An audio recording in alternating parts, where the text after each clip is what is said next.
FAA's Back to Basics program has selected 12 major subjects to address over a 3-year period. While these topics are taught to all pilots during their initial training, accident reports indicate that these primary areas continue to show up as causes for aircraft accidents. The Back to Basics program will re-examine these subjects. The object is simple: to reduce the number of accidents and to save lives. The subject of this slideshow is the mid-air collision problem. The information is factual and is intended to be thought-provoking. And regardless of your level of experience, we believe that the suggestions and techniques in this presentation can be easily applied to your flying and will contribute to a safer aviation environment. In 1978, the chilling pictures of a PSA Boeing 727 going down in flames over San Diego, California, shocked the nation. While on approach to Lindbergh Field, the plane collided with a Cessna 172. 144 people died. The probable cause, in part, failure of the 727 flight crew to maintain visual separation from the Cessna. The Cessna in the foreground of this picture is similar to the one which collided with the Convair 580 in the background. The first officer on the Convair and the occupants of the Cessna died in this mid-air collision. If you look closely, you can see the Cessna's landing gear protruding from the right side of the Convair. The probable cause, in part, failure of the pilots to exercise adequate vigilance to detect and avoid each other.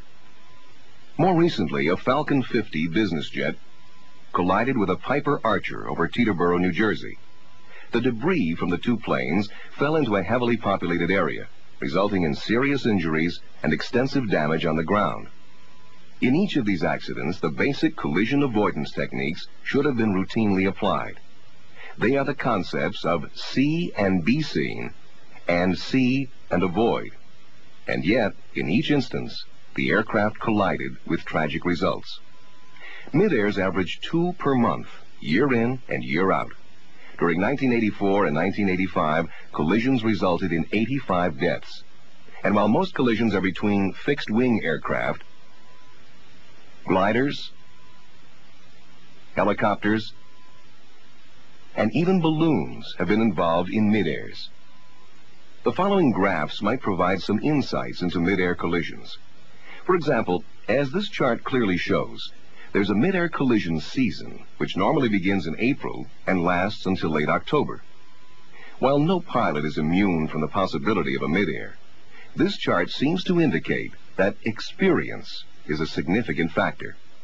Note that 49% of all mid-airs involve pilots with less than 1,000 flying hours. Your ability to detect other aircraft is seriously limited when you depend on peripheral vision alone.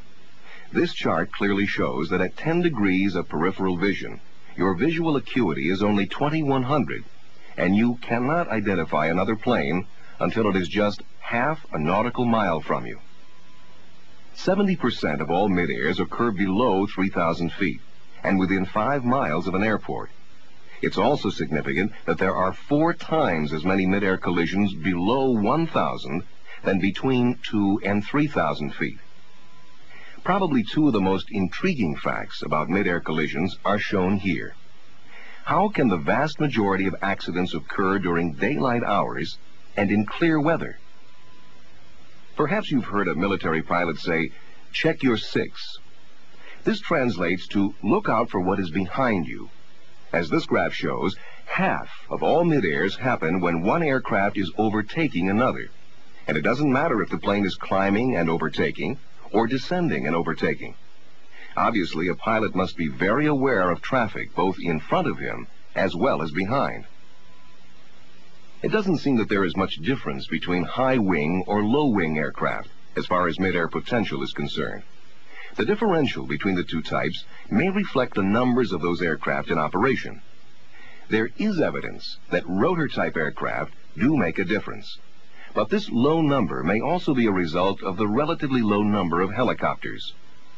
Using the preceding information, we can now begin to draw specific conclusions about mid-air collisions. The potential for a mid-air is greatest as a pilot departs from or arrives at an airport, when the airplane is under 3,000 feet. is operating in good weather conditions, and is flying in minimally controlled airspace, such as a control zone. The conclusion is that mid-airs happen when the pilot's workload has increased and when he is concentrating on other things. Uncontrolled airports are particularly hazardous. Even though you look for other aircraft and monitor your radio, it's dangerous to assume that there are no other aircraft nearby. And here's why. The chances for a mid-air collision increase as you approach the traffic pattern. 2% occur on the downwind leg of your approach, 18% on the base leg, and 80% on final. That's right. 80% of the mid-airs happen on final approach, when the pilot's attention may be focused on other things, such as managing airspeed and adjusting the approach to the runway. When do most mid-air accidents occur? The odds point to summertime, but the mid-air season runs from April through October, and it will usually happen between 7 a.m. and 6 p.m., daylight hours. Let's profile the most likely pilot of a collision. He or she is probably relatively inexperienced, between 20 and 40 years of age, flying a general aviation aircraft, and has not filed a flight plan.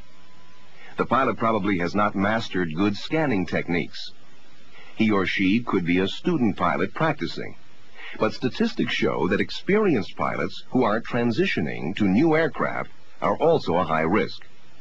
Finally, the chances are high that the mid-air will happen to the pilot who is not flying under the air traffic control system.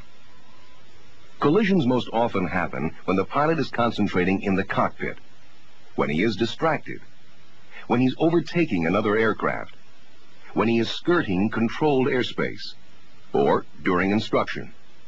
In other words, mid-airs are most likely when the pilot's mind is focused elsewhere, so that he is set up not to see.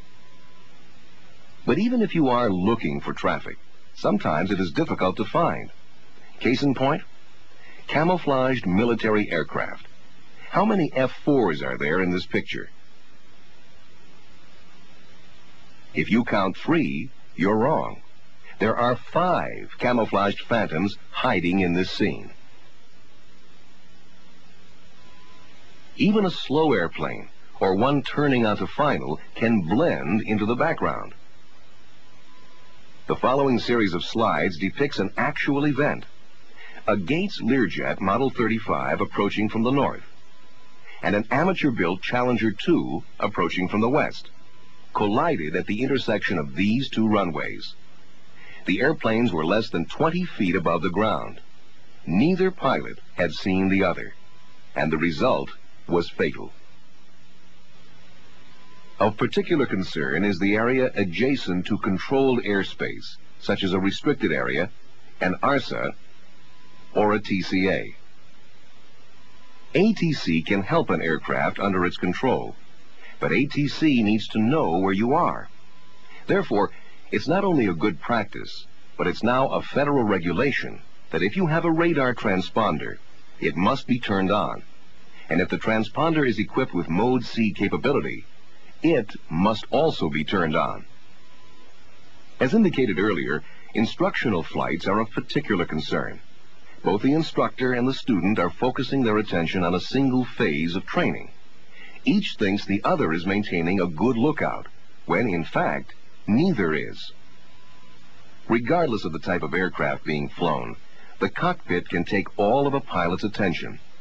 Good scanning procedures are vital, no matter how complex the cockpit is. How can mid-air collisions be avoided then? Well, stressing the following points can significantly reduce the number of such accidents. Extra alertness must be stressed in such high-risk areas as controlled airspace, around airports, and also during altitude changes. Also, keep a proper lookout.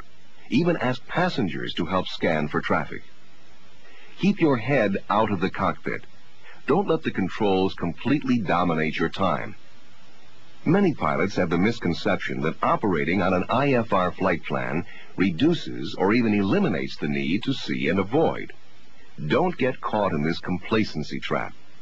And most importantly, use ATC facilities whenever possible. Let's return to the complacency trap for a moment. ATC may not be aware of a VFR aircraft along your intended route. So even if you are flying on an IFR flight plan, you still have the responsibility to see and avoid. When flying below 10,000 feet during approaches and departures, professional air carrier flight crews are required to limit all conversations to the task at hand, namely, flying the airplane. Now that's a good practice for any pilot, as well as limiting all other distractions when operating in areas of increased risk. So far we've discussed scanning and looking for other aircraft. Operation Lights On is a good way to be seen. Anti-collision or other appropriate exterior lights should be on whenever the engine is running. Landing lights should be on when operating within 10 miles of any airport. And of course, this should be done both at night and during daylight hours. This is equally important in reduced visibility and under special VFR conditions.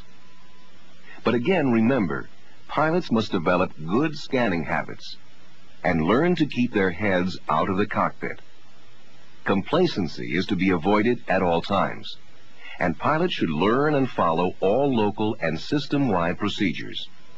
By the way, if you don't understand ATC instructions or clearances, ask for clarification, and then do what ATC says. There is a reason you got those instructions or clearances in the first place.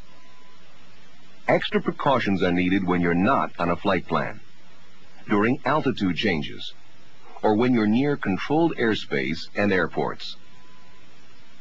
Good pilot procedures include looking around, checking your blind spots, using your radio, filing a flight plan and requesting ATC service whenever possible.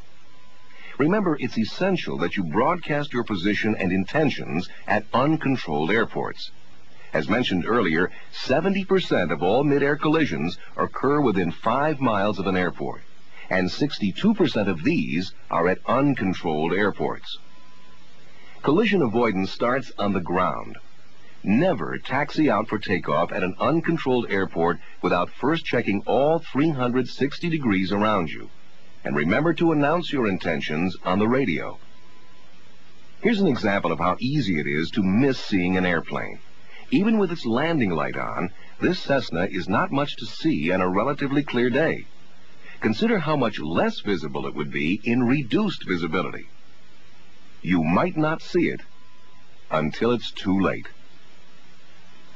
The National Transportation Safety Board has made some specific recommendations regarding airports, terminal control areas, and charts as they relate to the mid-air collision problem. Some of the recommendations apply directly to pilots, and others point to areas which would help pilots. NTSB recommends re-evaluation of existing closed traffic pattern procedures, particularly at airports where ATC towers are not in continuous operation. At uncontrolled airports, traffic separation procedures for both high and low performance aircraft should be established, published, and widely disseminated. NTSB also recommends that pilots always be clear, concise, and accurate when making aircraft position reports, whether en route or at a terminal area. Mode C transponders should be in working order and should be turned on at all times during flight. When on VFR, radio contact should be maintained with the appropriate ATC facility. NTSB recommends that well-traveled helicopter routes should not be adjacent to other control areas, nor should they be immediately under control area shelves without a buffer zone. While NTSB has asked the FAA to critically review airports and terminal control areas, pilots should not hesitate to point out problems or to make recommendations to airport managers for their study and review. After all, input by you, the user, is vital to safe airport operation. Regarding charts, NTSB also recommends changes in 3 areas. First, that terminal charts should be standardized and simplified to reduce clutter. Second, that terminal data should be improved. And also that charts should provide contact frequencies of ATC facilities to VFR pilots. But But no matter how many recommendations are made, the fact remains that it is you, the pilot, who is in the only position to create or avoid a mid-air collision. In summary, here are some key things to remember. Position ambiguity can develop quickly, particularly around uncontrolled airports. When abbreviations are not precise or colloquialisms are used for local geographic points, you're setting yourself up for a potential mid-air. Always enter traffic patterns on a 45-degree angle to the downwind leg and at the established traffic pattern altitude. Again, this is especially important at uncontrolled airports. The risk of a collision during flight instruction cannot be ignored. Approximately 52% of all mid-air collisions involve aircraft whose pilots are undergoing instruction. Therefore, flight instructors must develop and use foolproof scanning procedures during instruction. And finally, after all is said and done, the best anti-collision device you have is your eye. We hope that you'll pass along the information in this presentation to other pilots who could not attend this meeting.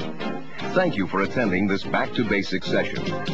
This slide presentation was produced by the United States Department of Transportation and the Federal Aviation Administration in cooperation with the National Transportation Safety Board. Technical assistance was provided by the FAA Office of Aviation Safety, the FAA Office of Public Affairs, and the FAA Office of Aviation Standards. A special thanks to Mr. R.J. Jones, Western Pacific Region Accident Prevention Specialist, Oakland Flight Standards District Office, for his contributions to this production.